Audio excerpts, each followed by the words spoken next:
There are a lot of really tremendous animals that you can find in the Himalayan regions and the Tibetan Plateau, and as far north as the deserts of Gobi and Mongolia. But very few of these animals are actually represented in the art. With the Buddhist art and iconography, we generally really only show the Indian animals that are important, such as the lion, the horse, the peacock. So, but an animal that you would think would have more prominence might be the Himalayan bear. Well, we do have 3 occurrences where we can find bear representation. None of these are with a primary figure, a primary deity. They're all secondary figures, retinue figures to a more important deity. So really the first has to do with the 6-armed Mahakala, the Shadbhuja Mahakala, that comes out of the 8-chapter Mahakala Tantra. And it is the retinue deity Kshetrapala. Kshetrapala, Pala here means protector. Kshetra means the field or the region or the area that needs to be protected.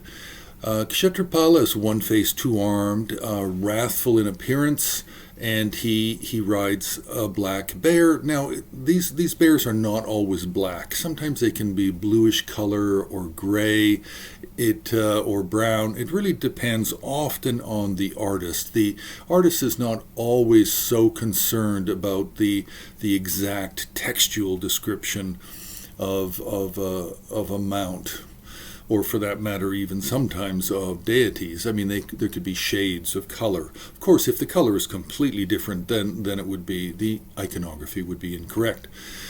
So, for Kshetrapala, he rides a black bear. Now, it's normally black, it's wrathful, and sometimes Kshetrapala will even have a consort, but that's usually when he's shown by himself, rather than with the full complement of retinue figures for Shadbhuja Mahakala. Now, this Shadbhuja is only the Shadbhuja of the Shangpa Kagyu coming out of the 8-chapter Tantra. I'm not really clear if all of the 6-armed Mahakalas primarily come out of the 8-chapter, although we do have 6-armed that come out of the 25 and 50-chapter Mahakala Tantras as well. Okay, the second figure is in English is called Mistress of Life, and she's the female consort to the protector deity Begtse Chen. She's a very unusual looking figure. She rides a bear, but she has a red face and a blue body, a little bit scary looking. Then we have the Yutog Nyingtig. Yutog Nyingtig can be a little bit complicated and layered in the number of iconographic forms that can be represented.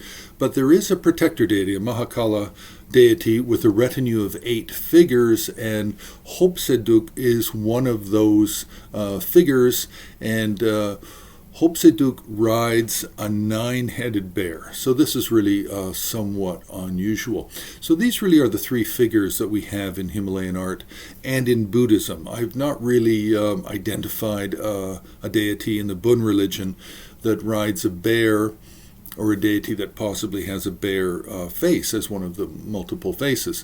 But it's very likely that we will find more Nyingma, revealed treasure forms, where a figure has a bear face or rides a bear, and it's very likely in the Bun religion we'll find some iconography as well. Now, there is one more reference that might be important just to mention, and that is the idea of mikra, the idea of eye protection, eyewear. And there is a type of eye covering called a domra. Domra, I'm not sure if it means it's referring to it's made out of the hair or fur of a bear, or it hangs like a bear fur. I'm not really sure, but the domra is a type of eye covering that is used in certain meditation practices, and often these are described more clearly in early Kagyu material, Drukpa, Drikung, Taklung material, with this eye covering. And we do see examples in art. We see it with primarily with Kage figures, but then we also see it with some later Gelugpa figures. So just an introduction to the very small subject of the Himalayan bear. You can press the like button, you can share. You can also support us on HAR on Patreon.